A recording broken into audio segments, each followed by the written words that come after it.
Most of us spend the first week of the year recovering from spending a month with our families, but Facebook wasted no time in creating international controversies. In January, Facebook banned Trump indefinitely for his role in the Capitol Riots, leading to two schools of thought. Some loved it and called on Twitter to remove him next. Others saw it as a freedom of speech issue, and that he should be allowed to say whatever he likes. In my opinion, everyone seemed far too obsessed by the Trump element of the story, and not the unregulated tech giant acting without consequences element of the story. The terrorists then started uploading photos of their experience from the riot. You might not agree with him, but you have to admire him taking a stand. Of course, there are a few people who are a little less funny and a little more Nazi, including this man who turned up in a Camp Auschwitz hoodie, looking like the living embodiment of someone who's dressing for the election result they wanted and not the one they got. It's footage like that make you think stealing the Declaration of Independence is a bit easier than Nicolas Cage made it look. After the event had died down, Facebook vowed to get rid of all the Stop the Steal posts, which made good headlines, but in reality it felt like Al-Qaeda had turned up to the rubble at ground zero with a dustpan and brush and offered to help with the cleanup. WhatsApp then came under fire for giving all of your data to its parent company, Facebook, something they were quick to deny, but was then undermined by the facts in their own new privacy policy. In their defense, their privacy policy wouldn't give all your information to Facebook, just most of it. A bit like how your dad isn't cheating on your mum with every woman in his office, just all the hot ones. In a break with tradition, Facebook actually listened to their users and decided to delay the rollout of the new privacy policy, instead opting to go to the Winchester, have a nice cold pint and wait for all of this to blow over. Zuckerberg delayed the rollout, claiming there was mass confusion, when what he really meant to say was mass desertion, as millions of people moved over to independent, privacy-aware rival messaging app Signal. I've done a full video on why you should delete WhatsApp and move to another messaging service which isn't owned by Facebook here. If it's good enough for Elon, it's good enough for you. And finally, Facebook apologised for removing posts about the English town Plymouth Hoe after it deemed it an offensive term, which by this point in the month felt like a massive overcorrection. Just wait until they hear about Back Passage, Butthole, or my personal favourite, Shitterton. In February, the owner of a small digital photo gallery had pictures of wildlife, landscapes and buildings blocked from Facebook for supposedly overtly sexual content. As far as I'm concerned, if you're still using Facebook, it's your fault if you see sexy cows. It's clear to all of us now that cows give Facebook the horn. Racism? Yes. Cows? No, says Mark Zuckerberg. And yes, I did search for sexy cows for that image, and now all my suggested adverts are fucked up. So don't say I don't suffer for my art. Next, in news that proves that with great power comes very little responsibility, Facebook took down posts that claimed that vaccines cause autism, only a decade or so too late. But they're trying. And they laid out their roadmap to remove QAnon posts by 2030 and COVID 5G vaccination conspiracies by the year 3000, just in time for Busted to release their 7th album. So the internet will be a much safer place for their great-great-great-great-great-granddaughter, who I hear is pretty fine. Facebook were then sued for losing control of data from millions of users in England and Wales. I'm not sure what's scarier, Facebook losing control of my data or Facebook being in control of my data. And finally, Amazon rainforest plots were sold on Facebook Marketplace. I had to read that headline twice to work out which toxic monopoly was the subject of the story. I'm guessing the seller was Bezos trying to keep up with Elon. March rolled on and Facebook was doing its best to counter anti-vaccination damage done by, well, Facebook, by launching a tool that helped people find and make appointments in their local vaccination centres. Because nothing will convince people who are worried that the vaccine is a conspiracy to let Bill Gates track them like a tool that helps Facebook track them and see how many people have been jabbed. This led President Joe Biden to say, "You're killing people," to Facebook. It's nice to see someone speaking truth to power. Zuckerberg rejected the accusations, pleading the shaggy defense, claiming, "It wasn't me." And in unrelated news, Facebook launched its corporate human rights policy that it said it would strive to uphold, meaning they'll give human rights a go, but they're not promising anything. The next day, Instagram, WhatsApp and Facebook Messenger all went down temporarily, and for a minute I thought they'd read their human rights policy and decided to delete everything and start over. But alas, they were back up and running within 12 hours.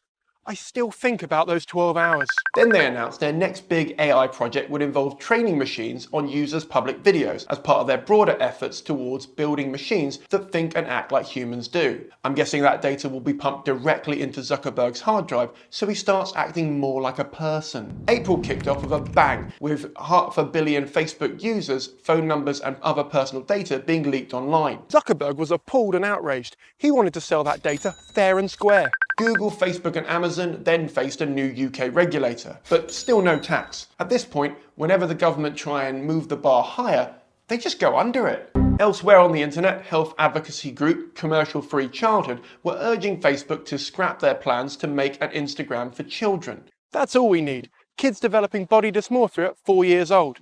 I guess you've got to get them hooked on the dopamine rush early when your business model depends on it. 40 attorney generals asked Facebook to stop developing Instagram for kids, to which Zuckerberg replied, "I hear you, but money?" And yet tons of CEOs of tech companies won't let their kids have phones. I'm sure we'll look back on this in the same way we now view cigarettes for kids from the 1960s. A few months later, their own research showed how damaging Facebook and Instagram is to everyone, and Zuckerberg paused development on the app, but not before he categorically denied that their platforms weren't toxic. In Attack of the Clones news, Facebook launched its own rival to Clubhouse called Live Audio Rooms.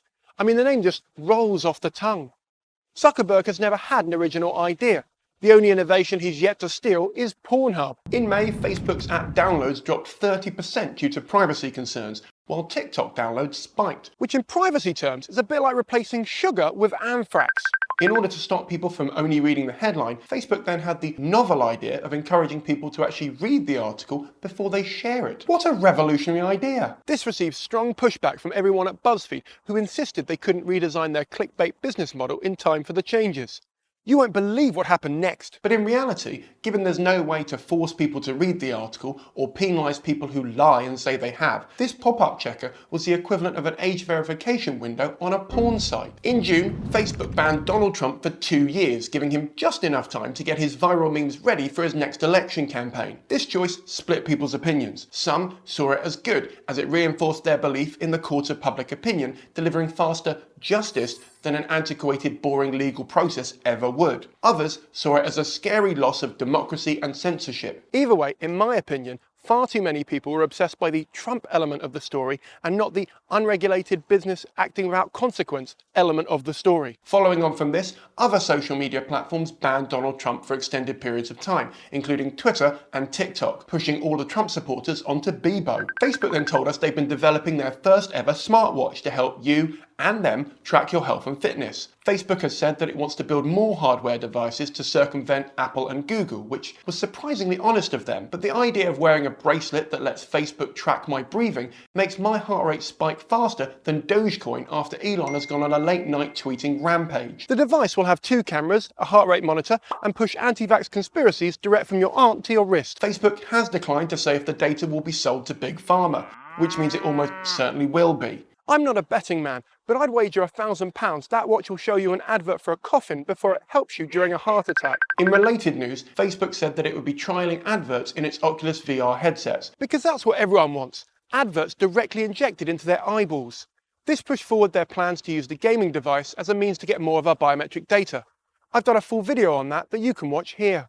Oh, and then we discovered that Facebook is used overwhelmingly by sex traffickers to recruit victims online. A Texas court found that Facebook is liable for any sex trafficking that occurs on their site, meaning only 49 other states to go. I'll take the small victories where I can. Hi, Simon Editor here. I'm balls deep into creating the video that you're enjoying right now, and frankly, I'm going a little mad. So, if you are enjoying the video, don't forget to like it, subscribe to the channel, and join my subreddit or Patreon community. Both of those are linked below. Can we go back to the video? Sure.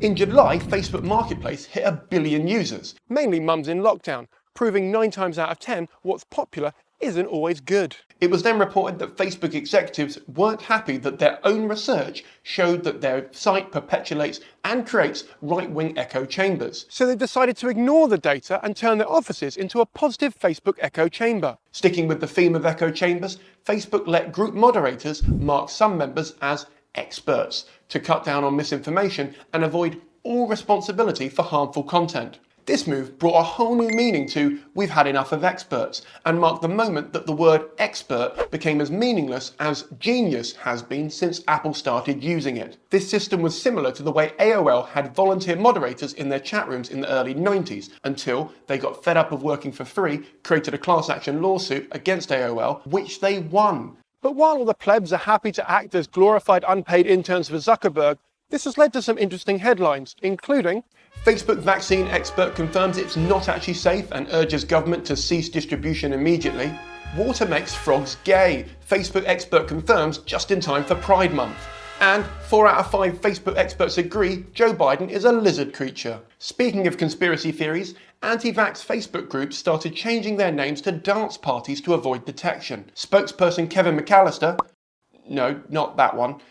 I mean, the kid from Home Alone was a sociopath, so it would make sense for him to work for Zuckerberg, but it was actually this guy, said, "The facts show that Facebook is helping save lives, period." These facts were coming directly from the Facebook positive echo chamber. For all his hard work, Kevin was given a promotion, and now next to all of his posts it proclaims him as an expert / Zuckerberg's bitch. Facebook continued to develop hardware, announcing they partnered with Ray-Bans to create smart glasses, essentially bringing Facebook to, well, your face. When asked if they could record people without their knowledge and consent, Ray-Bans responded they advise people tell others when they're recording around them. So no. And Facebook's press release said it was a new way to capture, share and listen. Yeah, but what advantages does it offer the consumer? My hot girl summer was at an end and August was next. Now I should warn you, this next story has more red flags than a USSR parade. Facebook shut down 2 personal accounts of New York University researchers for investigating how misinformation spreads through political ads on their site. Zuckerberg closed down the accounts because they were scraping data with a view to analysing and selling it, because only Facebook's allowed to do that. Facebook said the researchers violated their terms of service and were involved in unauthorised data collection from their massive network. You know, like Facebook does with its shadow profiles. Full video on that linked below. One of the researchers, Laura Edelson, said they only wanted to look into the flaws in Facebook's ad library and how this is linked with the US electoral system and misinformation. Tell me you're hiding something without telling me you're hiding something. Zoom then had to pay $85 million for lying to users. They assured customers that none of their data would be sent to Facebook or Google. In what they called an apology blog, Zoom said, "While we never intended to deceive any of our customers, we recognise there is a discrepancy between the commonly accepted definition of end-to-end encryption and how we were using it." Which is a clever way to say they lied, and it doesn't seem to involve the word sorry either. Of course, this fine was only a fraction of the money they made from selling our data. According to the article, Zoom made $2.7 billion from Jan 20th to Jan 21st. What a day that must have been. Talking of memorable days, shortly after, the Taliban took back control of Afghanistan. It's a long story, just go with it. And then the Taliban accused Facebook of stifling free speech. It must be a weird world where the Taliban are lecturing you on free speech. I look forward to hearing their TED Talk. It's now September and the summer is over, and Facebook was accused of allowing sexist job adverts. An investigation showed that adverts for mechanics were shown overwhelmingly to men, while adverts for nursery nurses were shown overwhelmingly to women. When asked about this, Zuckerberg said, "We're not sexist, and anyone who thinks we are is just a crazy bitch." My chubby dad bod summer was now complete, and in no shit Sherlock news, from leaked documents, we discovered just how toxic Facebook and Instagram are to teenage girls and, well, everyone. Facebook then went on to deny any wrongdoings and denied ignoring any findings from its own research that might be inconvenient for the company. In a statement, Zuckerberg said that he'd investigated Facebook and found nothing wrong, which isn't so much ignoring the elephant in the room, so much as it is letting the elephant take a dump on your desk while you try and work round it. Previously, Facebook said it doesn't read your WhatsApp messages, but an independent investigation found they actually do. So now they've changed Mark as read to Mark has read. In October, Halloween came early for Facebook as several ghosts of employees past came forward to testify against them in the Senate. Several whistleblowers exposed the company. And by exposed, I mean confirmed all the things we knew but were ignoring for the sake of an easy life. This time, unlike their own research back in April, they couldn't hide away in their corporate echo chambers. The first whistleblower, Frances Haugen, confirmed Facebook encourages hate speech for profit, that they'll pick profit over users' safety, and they'll even pick profit over their own mothers. I'm starting to feel like we all took our friendship with MySpace Tom for granted. Shortly after this PR nightmare hit the press, Facebook's entire family of apps all went down quicker than rainbow flags on corporate Twitter feeds the day after Pride Month, leaving many conspiracy theorists to question if this was done on purpose to stop the spread of information, and others, like me, were hoping they'd hit the big red implode button and it would all be gone forever. Facebook said it was working hard to get things back to normal as quickly as possible, in a message that felt more targeted at its advertisers than its users. While the outage continued, tech blogs reported on it in real time, each article confirming how long it had been since they could scroll their ex's profile. It showed just how much of a slow news day that must have been, as journalists reported they couldn't get online for 1 hour, 2 hours, 3 hours. You get the point. By the end of the outage, Facebook's share price had dropped 5%, but only because of the outage, and not the news of them picking profit over their own mothers. Here's actual footage of Zuckerberg trying to sort out the issue. After a few hours, Facebook was back online, but the damage was done. And 70 million people got the rival messaging app Signal during the outage, and Twitter also received a surge in sign-ups. Eventually, Facebook tried to discredit Francis by claiming if Facebook had evidence, it would show it. By this point, they've claimed the Shaggy defense so often, I wouldn't be surprised if he was their head of ethics. All I'm getting from this is you deleted the files while she had the common sense to print them out. At the end of it all, Facebook had earned $9 billion and said they would be spending $10 billion to rebrand themselves the metaverse, as well as changing the company's direction. I'm guessing their logic is if they rebrand, people will forget about their problematic past. In the same way they rebranded from a hot or not clone to a way of knowing which girls on campus were single, and we all forgot about the rampant judgmental site that they started out as.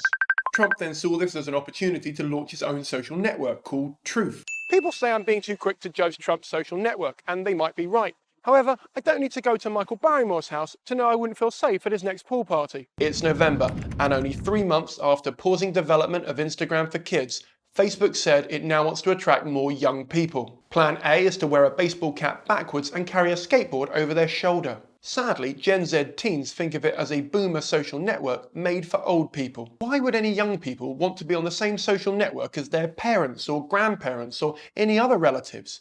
You can't have that many audiences living side by side without causing problems.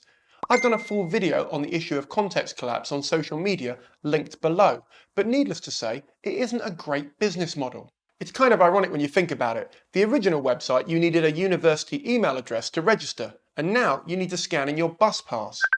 American House Lawmakers then wanted to force Facebook to let users turn off their engagement-hungry algorithms. Zuckerberg nodded intently at the idea and then pointed out there's no money in hate, so couldn't do it. This move showed how much lawmakers don't understand how Facebook works.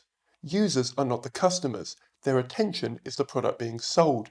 So it's no wonder that Facebook is a bit distracted by advertisers who give them millions and not us who pay them nothing.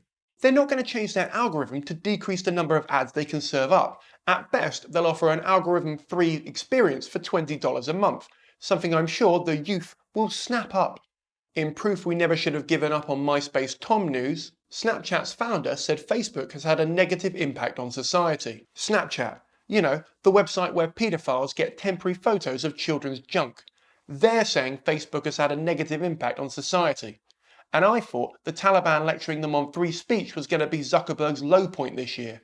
In sci-fi becoming reality news, potential software was revealed that would study your Facebook friends to predict who might commit a crime. The Minority Report style app looked at all of your and your friends' engagements on Facebook's entire network, including Instagram and Messenger, to see if you're likely to commit a crime. Interestingly, this software only looks at our actions and not the advertisers who have been known to impact elections and global misinformation. And finally, less than a month after their rebrand, Facebook learned there's already a company called Meta. They're an Italian tech company, and in their official letter to Zuckerberg, they asked, "What's the matter with you?" I will not apologise for that joke. And to be fair to me, I was struggling to come up with a funnier response than the CEO of Meta, who released this video. To reflect who we are and what we hope to build, I'm proud to announce that we are now Facebook. If Zuckerberg is found guilty of copyright, he'll no longer go to Facebook jail. Now he'll go straight to Metapause. Oh, fuck off. In December, Christmas came early for serial cheaters and members of the Conservative Party, who, in a Venn diagram, are often just a circle, when WhatsApp decided to copy the most moral of all the social networks, Snapchat, by letting you set your chats to disappear. All they need now is an appear offline feature and they're off to the races. But your messages are still being read and going through Facebook servers, so in reality, you now just have less control over your text messages. A children's charity came forward in record time, concerned this move would be a field day for pedos. But personally, I was more interested in how much money this would save the UK taxpayers in lost and broken phones. Jay-Z, on the other hand, loved the move. He now types out all of his problems and they disappear within 24 hours. I am starting to worry that my references are becoming more dated than Kelly Bundy from Married with Children. Are you keeping up with me, Zoomers? Oh God, I'm so old! Next! Bath bomb retailer Lush then deleted their Facebook, TikTok and Snapchat accounts over teen mental health harm concerns as a direct result of the whistleblower testimonies. Because we all know nobody cares more about the mental health of teenagers than a cosmetics company. Their CEO said that he was happy to lose $13 million to do the right thing. Lush, you know, the shop we all go into to fart so that nobody can smell it.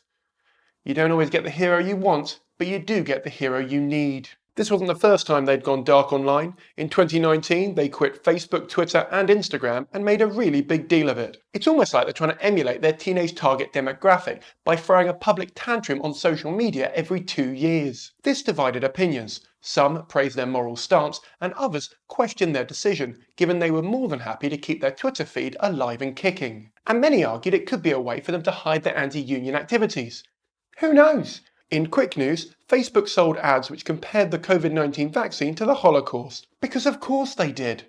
Surveillance capitalism at its finest. And in Not the Onion news, a UK regulator tried to block Meta from buying Giphy. Key learnings from this for me are that Giphy makes money. How? That it's worth 400 million and the UK can stop monopolies acting without consequences if they want to.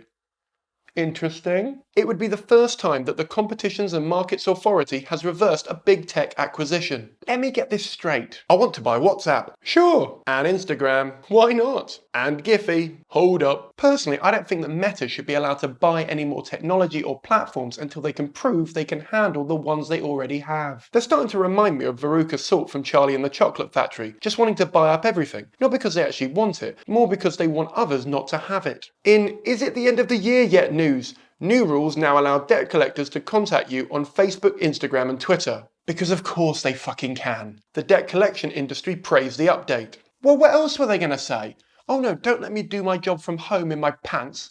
If you ever needed a reason to delete your Facebook and Instagram, let this be it. And finally, psychics and astrologers on Instagram are being impersonated by scammers. I'm not sure how a scammer imitates a scammer, but here we are. Psychics said that being scammed in this way is especially hurtful because their work has long been stigmatised as one giant fraud. Well, all I'm saying is, if you didn't see this coming, thanks very much for watching. I hope you enjoyed that. If you did, like the video, subscribe to the channel, and don't forget to share this video with a friend. This video is one of 3 that I'm releasing in December. If you want to see everything toxic that Amazon and Google did in 2021, there should be some links to my right. If they're not up yet, click the bell icon below so you can be notified when they do go live. If you want to support me as an indie content creator, you can join my subreddit or Patreon. Both of those are linked below. They really allow me to talk to you directly and tell you when I've got new content coming out, as I don't really want to play the algorithmic games on this or other platforms if I can help it. If you'd like to see more comedy roundups like this, drop it in the comments below so I know they're worth making more of them more regularly rather than a yearly catch-up. Thank you very much for everything. Godspeed, and I'll see you all next week.